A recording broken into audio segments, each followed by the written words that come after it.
Look at that eye. Not the whole painting, just that eye. Unsettling, isn't it? There is something, how should I put it, wrong here.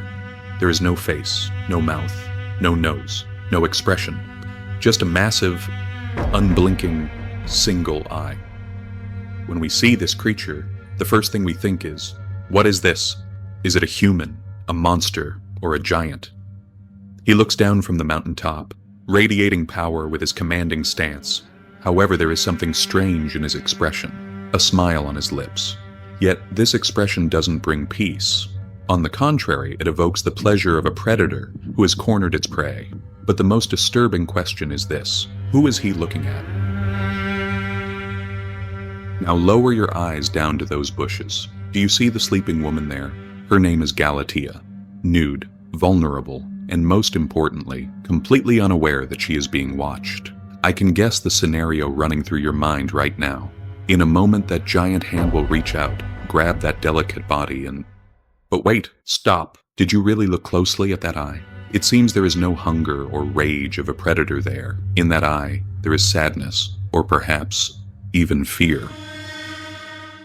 Odilon Redon, when he painted this canvas in 1914, did not paint a monster's attack as you might think. He painted a moment much more terrible and much more tragic. This monster is actually one of Greek mythology's bloodiest, most savage cannibals, the Cyclops Polyphemus. And yet, here he is not a monster. He is a shy giant, in love. So, how did this savage cannibal turn into someone so shy and lovesick? What is the artist trying to tell us? To find the answer, we must first look at the real version of this story, that bloody original. And believe me, this giant is not innocent at all in the story, because the real story is not a love poem. It is a horror movie.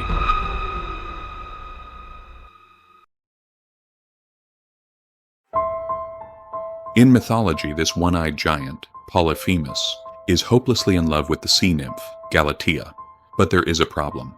Galatea does not love him. She loves the handsome shepherd, Acis. A classic love triangle, right? But it doesn't end romantically at all. Our giant catches Galatea and her lover Acis making love in secret. And in that moment of voyeurism, the genre of the movie changes. Polyphemus isn't content with just watching. He goes mad with rage. He rips a massive boulder from the mountain and hurls it at Acis's head. Acis is crushed to death right there. Blood, gore, and a fit of jealousy. This is the Cyclops mythology offers us. A narcissistic killer who cannot handle rejection. Now look at Redon's painting again. Where is the blood? Where is that crushing rock? And more importantly, where is Acis? Gone. Redon has wiped all the violence, all the action, and even the other man from the stage. Only two things remain: a sleeping woman and a shy giant hiding behind the mountain, too afraid to even touch her. Why did Redon take mythology's wildest monster and make him harmless? Why did he paint him not as a killer, but as a sad observer? The answer is not in mythology. The answer is hidden in the artist's own dark childhood. Because this Cyclops is not Polyphemus. He is the artist himself.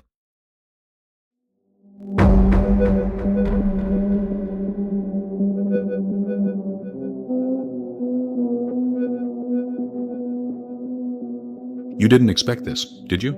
The architect of that vibrant pastel-colored paradise-like world you just saw spent half his life in pitch darkness. Odilon Redon did not even touch color for the first 50 years of his life. Only black, charcoal black.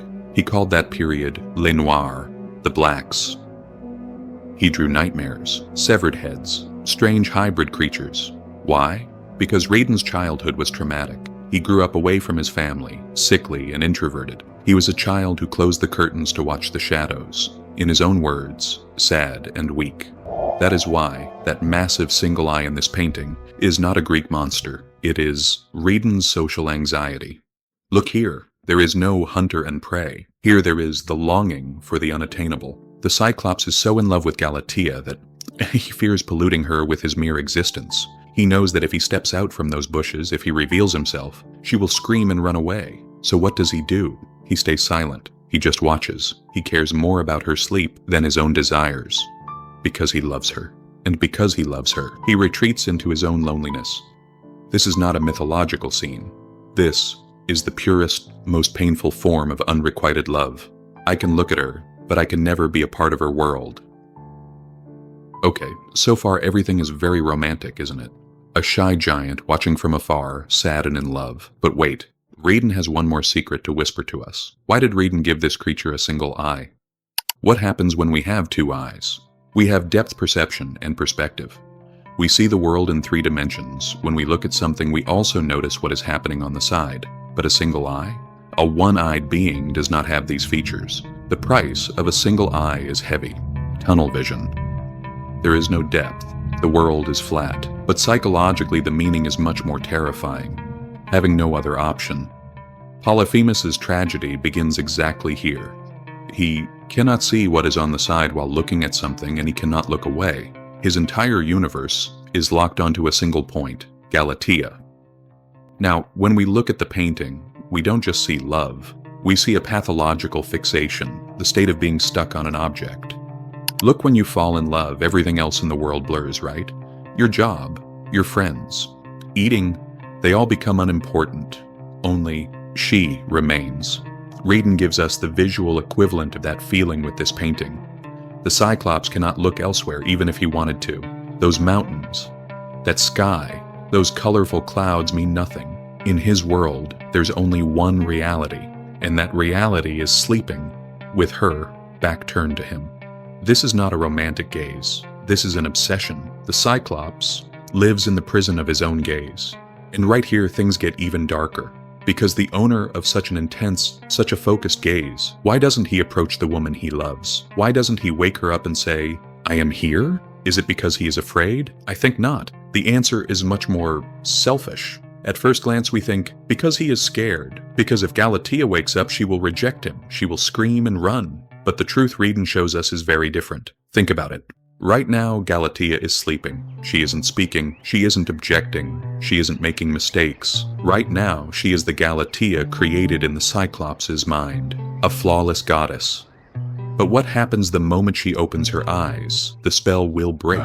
That flawless goddess will suddenly turn into a breathing, maybe loud, maybe cowardly, or maybe just an ordinary human. Here is the sad secret of the Cyclops. He does not love Galatea. He loves his own dream. And for that dream to continue, the woman must sleep forever and never show him that human side. Redon shows us here not a pathetic lover, but something insidious we all do. That love you couldn't have, that city you didn't go to, that life you didn't possess. Why are they so attractive? Maybe it's simply because we don't have them. Because when we look from afar, we design it perfectly in our heads. But if we touch it, the flaws begin to appear. The Cyclops was right. Sometimes looking at something from afar is much safer than possessing it, because some dreams are so beautiful, you cannot let reality ruin them.